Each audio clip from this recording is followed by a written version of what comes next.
The Vancouver Canucks top prospect continues to dominate, which might force management to bring him up to the big club. And Patrik Allvin continues his masterclass of a season, and I'm going to break down this later on in the episode. Before I start, I just want to give a huge shout out to everyone watching. This is just a quick recap of from where everyone's watching this video. So if you want to go down and leave a comment where you're watching from, what country it is, what city it is, anything at all, we love reading through the comments. While you're down there, leave a like and subscribe. But with that, let's hop straight into the first topic today, which is this should have Canucks fans excited.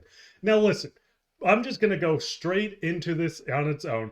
Jonathan Lekkerimaki continues to dominate in Abbotsford. We've seen him miss a couple games to start the season with the flu, but since he's joined this Abbotsford roster, he has been absolutely dominant. Now you can see from Dave Hall from X, he says Jonathan Lekkerimaki fired another 6 shots on net tonight to go with his assists. In just 5 games, he now leads the Abbotsford Canucks and sits among all AHL rookies with 28 shots on goal. He's the 7 shy of the league leader, shoot, I suppose. Now, like I said, Jonathan Lekkerimaki did miss the start of the year with the Abbotsford Canucks. He did join this lineup, and as you can see, he has been dominant since. You can work your way down this list. You can see guys that played 7 games, 8 games, 9 games. Then you see Jonathan Lekkerimaki 4th on the team in points, 2 goals, 2 assists, for 4 points. He has 2 power play goals, and you can work your way over. He's almost at a point per game, firing at 0.8%.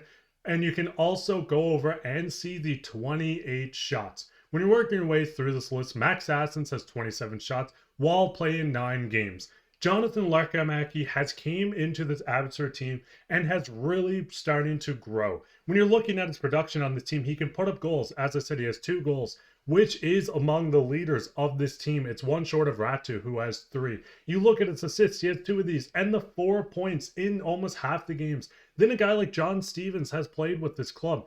Lekkerimaki is going to come in and continue to dominate for this team. I mean, looking at his overall stats, we know he joined the Abbotsford Canucks last season, putting up 1 goal, 1 assist for 2 points in 6 games. He joined this season for his first full-time position on North American nights. Before this, he played with Abro HK in the Swedish Hockey League, putting up 46 points, leading his team in goals with 19. He had 12 assists, 31 points, forcing his team into the playoffs. And by this, I mean if you watch any Abro HK's just games at all last season, you know if the team didn't have Jonathan Lekkerimaki scoring, then they didn't have wins. When you look at Lekkerimaki, you can see all the seasons he had in Sweden, playing in the Swedish Junior League, in the Swedish 1 League, in the Swedish Hockey League, playing with Abro.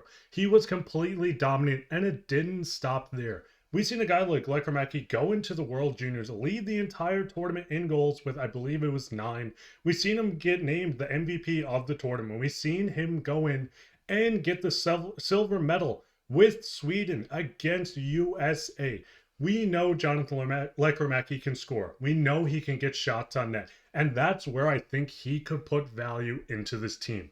Now, looking at this team, yes, once Dakota Joshua comes back, there's going to be a kind of a logjam when you're looking at the wings. You know, you have guys like Jake DeBrusk and Boeser on the top line, Baines and Garland, Heinen and Sherwood, Höglander and Sprong. It's going to be hard to get Lekkerimaki in, but I think with the first injury that does happen to the team, and I really hope there is no injuries at all, but if an injury is to occur, if we see a guy like Höglander continue to struggle, and yes, I know his ice time should be higher. I know being on the 4th line is hard for him to produce, but we've seen him score last year on the 4th line, and I think he needs to get Tocchet's trust back. But looking at this team, if a guy like Daniel Sprong continues to struggle, and I'm not saying he is fully struggling, as I said once again, on the 4th line it is hard to produce, we might see Lekkerimaki get into this middle 6, and I think he'd work perfectly with this team. He brings some size to this team. He's not going to be a guy that's going to go out and lay the body and just kind of overwork people. I mean, he's 5'11", 172 pounds. This was from his hockey DB. But getting a guy that can get shots on net, a guy that can create, a guy that can pass. He's a wizard on the power play. This is what the Canucks really need. I mean, we see this power play that isn't firing at all cylinders yet. We see some guys like Jake DeBrusk who hasn't really got going with this Canucks team. Bring a guy like Lekkerimaki up. You can get him in for a game. You can get him in for 2 games. It's early season. But I do think there is a lot of value in bringing a guy like this up, and I do think it's going to happen sooner rather than later. But what are you guys' thoughts on Lekkerimaki? Do you think he's going to come up soon, or do you think it'd be the end of season thing once the Canucks clinch the playoffs? Let me know down in the comments. We'll hop straight into the second topic, which is the Canucks create more space. Now, we did see that the Vancouver Canucks did send Aman down to the AHL, and he did have to clear waivers, but he did clear from Elliot Friedman, so we do get him on Abbotsford, which adds more firepower. And the biggest thing with looking at this is he did kind of struggle. We see him clear waivers. He's on a 2-year deal. In 4 games played, he had 2 assists, and he was a -1. He needs his confidence back. Sending him down to Abbotsford to join this Abbotsford team, he can work with them. He can grow with them. We know Manny Malhotra has been awesome with the development of a lot of players within this AHL team. Getting him down, adding more leadership, letting him get his footing again, getting him back to where he was last season when the Canucks called him up is going to be awesome for his development and for the Canucks in general. I mean, when we're looking at this, the Canucks are saving money and getting cap to go towards trade deadline. From Canucks news summaries, if you're not following him on Twitter, I've recommended. He's awesome. But daily cap accrual gains today was under 2,000. Without him on, it goes to 6,245. When Baines is sent down and when Brandstrom's sent down in their off days, you can see that it's almost 1,500,000 per day.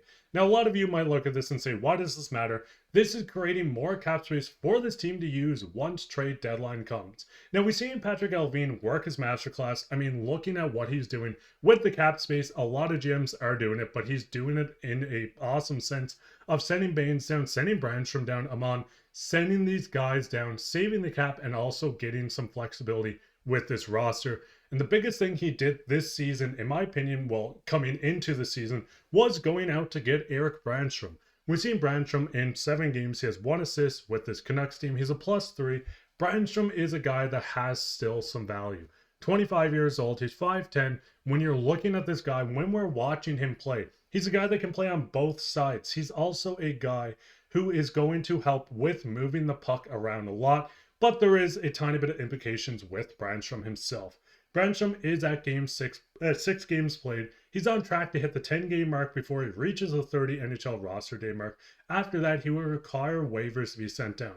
Canucks have maybe 2 more opportunities to send him down and boost the cap before then.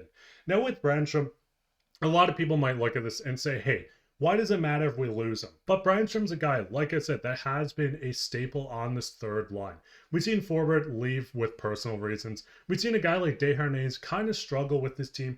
But having a guy like Brandstrom come in to be able to produce on this third pairing, to get the puck moving, he has been awesome. He can play both sides. We've seen him play with Desharnais when Desharnais is on the right side. And we can see him play with Forbort if Forbort's playing on the left side. This type of value from a guy that they got for Tucker Pullman, which didn't even really seem like a trade that was going to happen. Brandstrom has been awesome. But what's your guys' thoughts on the Canucks just saving a bunch of cap space to go towards trade deadline? What goal of hole do you think they need to fill going into deadline? Let me know down in the comments. But speaking on comments, we'll get everyone's favorite topic, which is comment of the day. Comment today comes from Callum McKenzie. Shout out Callum. I see you down in the comments constantly, so I got to make you comment of the day again. My next black skate jersey is Sherwood. Sherwood has been awesome, and honestly, I need a Sherwood jersey so soon.